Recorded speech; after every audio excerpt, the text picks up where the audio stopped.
Today in Europe. At this time, the Columbia Broadcasting System brings you the latest foreign news direct from important European war capitals. Tonight we shall attempt to bring the news from Amsterdam and from Helsinki. Edward R. Murrow, chief of the Columbia European staff, has just arrived in Amsterdam to talk with William L. Shirer, CBS Continental representative. And so we take you now to Amsterdam. Oh, that's a nice story, Bill, but I just don't believe it. You're I'm not there. In peacetime, we used to fly from Berlin to Amsterdam in a couple of hours. Now you take the train. It takes 13 hours. And the trains are late and cold. Well, you flew over, didn't you? I think so. It was more like being swung around in a barrel at the end of a long rope than flying. That plane was painted bright orange and all the windows were blacked out. Why would they black the windows out? Oh, just so curious reporters can't see anything while flying over England and the Channel. How long did it take from London to Amsterdam? Do you mean flying time or total time? No, altogether. Well, I left London at 7 in the morning. Traveled on a coal train to a little place you're not supposed to know about. Spent about 3 hours doing things with little bits of paper and books and got to Amsterdam about 3:30 in the afternoon. It's not so simple getting all these countries, is it? But about 6 months ago, I could have traveled around the world with fewer papers and documents than were required for this trip. Well, I'm glad to hear that because I thought the place where I worked had a monopoly on that sort of thing. Well, you see, they haven't. You know, Bill, this conversation isn't going very well. Maybe it's because we both want to talk about the same thing. Ed, I want to talk to you about the lights I saw last night in this town. All right, go ahead and get it over with. You got no idea what it's like to get into a city and see the streets all lighted up. What do you mean? I've got no idea. I saw street lights, automobiles with real headlights, and light pouring out of the windows tonight for the first time in 5 months. It's a shock. Seems almost indecent to have all this light about. And as soon as we finish here, I'm going out and look at those lights again. Maybe you think I'm not, too. You know, Ed, it sounds childish to say so, but when I got in last night and emerged from the station and saw all those lights, I dropped my bags in the snow and wandered about the streets for half an hour, just looking at the lights. I kept studying the position of every lamppost and fire hydrant, making a mental note of their location so I wouldn't run into them if the blackout comes. Well, let's hope it doesn't come. Right now, Holland seems to me just about the nicest country in Europe. There's light, heat, and don't forget food and coffee and oranges.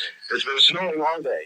People have been skating on the canals. Everybody's as calm, courteous, and considerate as ever. Just taking a quick look at this country, you'd hardly know there was a war on. Like in Switzerland, you'd see quite a few soldiers in the station, but that's about all.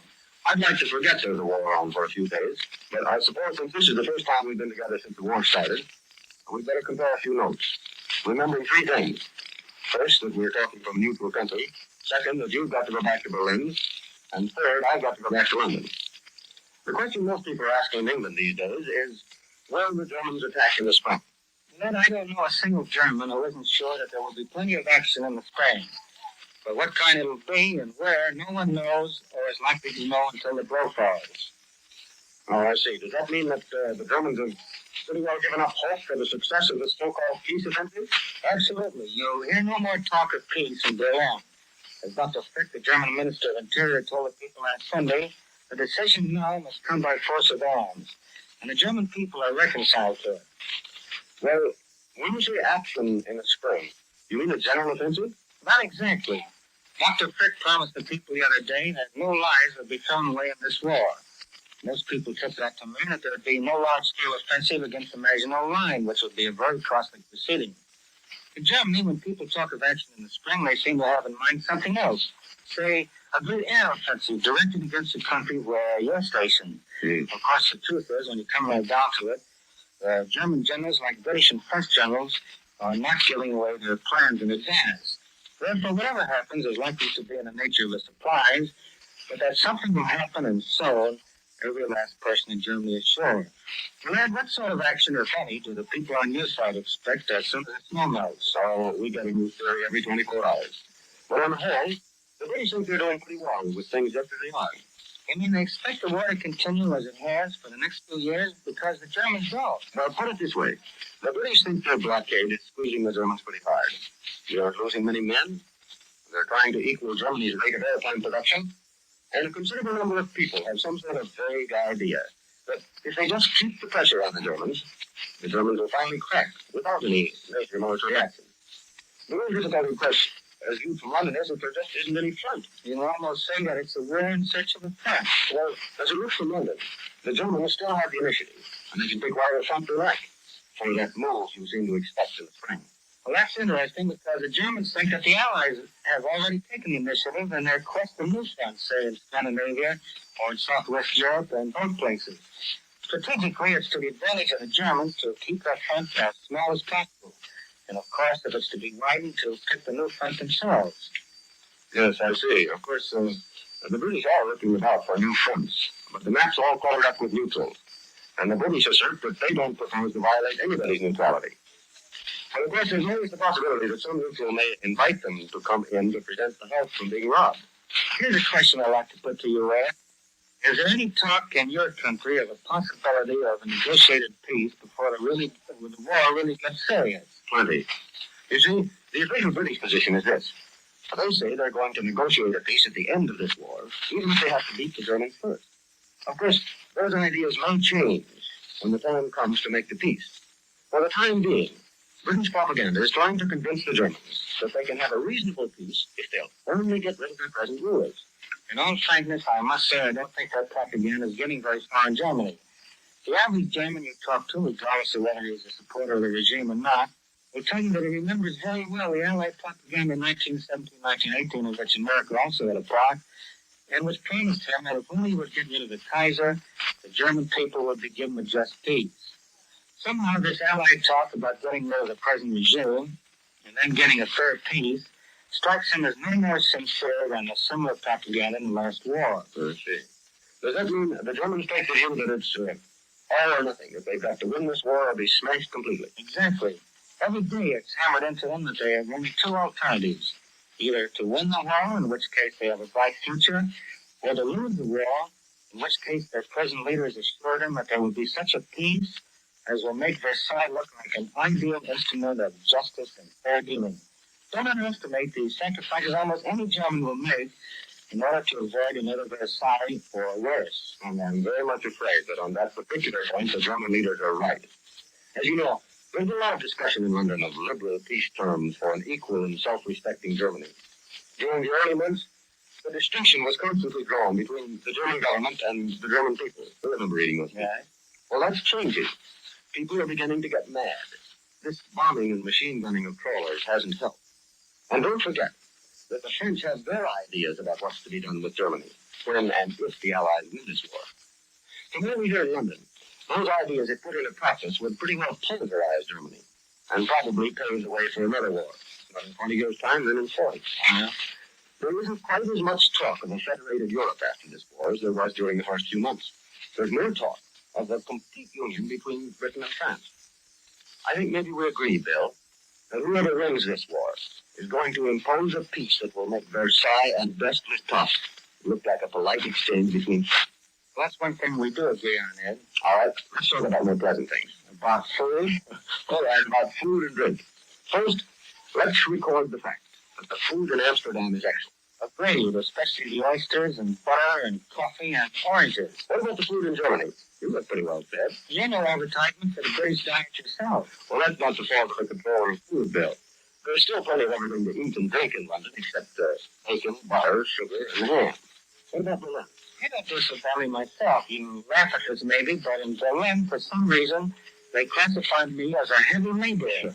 I'm laughing, all right. It's no joke, Ed, because it means that as a heavy laborer, I get double rations. On top of that, we foreigners are allowed to import a little butter, a few eggs, and some bacon from Denmark. Naturally, we're better off than the German people. But it's wrong to think the German people are starving. They're getting enough to eat. Personally, I don't find it a very balanced diet, if you get what I mean. I do. How's the beer? Good. It's a little weaker than in peacetime, but it tastes all right. The thing I miss most in Berlin is good coffee. I see. What about the theater in Germany now? Well, they're all open and they're all filled. The war has brought them a prosperity they never knew in peacetime. What are they playing? You probably won't believe me, Ed, but the most popular play now out in Berlin is by a British author. A British author?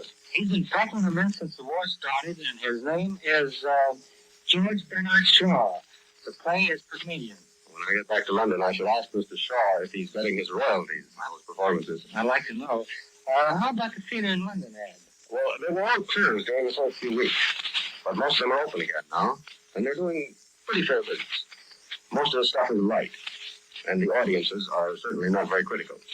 Incidentally, dozens and dozens of new bottle clubs, a sort of combination nightclub and speakeasy, have opened in London during the past 2 months. Well, I must say that we can't boast that here in Berlin. Rather than Berlin. All the regular nightclubs are open and doing well, but they have to close at 1 a.m. What's the most popular song in Berlin now? A little piece written soon after the outbreak of the war called We March Against England. It's a very catchy tune, the sentiment is popular, and everybody's singing it. Any popular war songs over there? Well, the best effort so far is a tune called We're Going to Hang Out the Washing on the Siegfried Line. Another popular tune has a strong Teutonic flavor. You may remember, Bill, it was popular in Prague when you were there during Czech crisis. It's called, I think, the Beer Bell Polka, remember? Oh, yes, I remember. But the Messenger Boys in London, and a lot of other people as well, are whistling and humming Franklin D. Roosevelt Jones. That's probably the most popular song in England today. Are the women wearing uniforms in Germany? Only the labor service girls, but they were in uniform in peacetime. Why? Are the women wearing uniforms in England? Oh, plenty of them, but not too successfully. One of the big newspapers took a poll the other day asking Englishmen to state their pet peeve or grouse.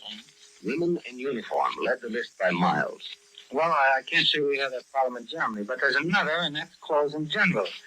The Germans, men and women, get only 100 points of clothing per year. If you're a woman and buy, say, 4 pairs of stockings and 1 or 2 other odds and ends, you have many points left over for new dresses. That, I suppose, would create a problem, but I'm no expert, and I guess we just believe that. Are you having much trouble with the censors these days? Well, we haven't come to blows yet. They're really not bad fellows. Of course, they have an unfortunate job.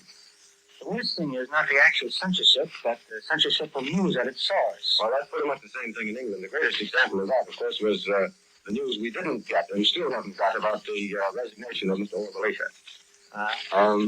Well, Bill, let's go out and throw snowballs. You have been listening to another Columbia broadcast of Today in Europe. We regret that contact with Helsinki between Mr. Herbert Hoover, president of the Finnish Relief Fund in New York, and his representative, S. Dorothy Stevens, in Helsinki, was impossible tonight because of weak signals and interference. This is the Columbia Broadcasting System.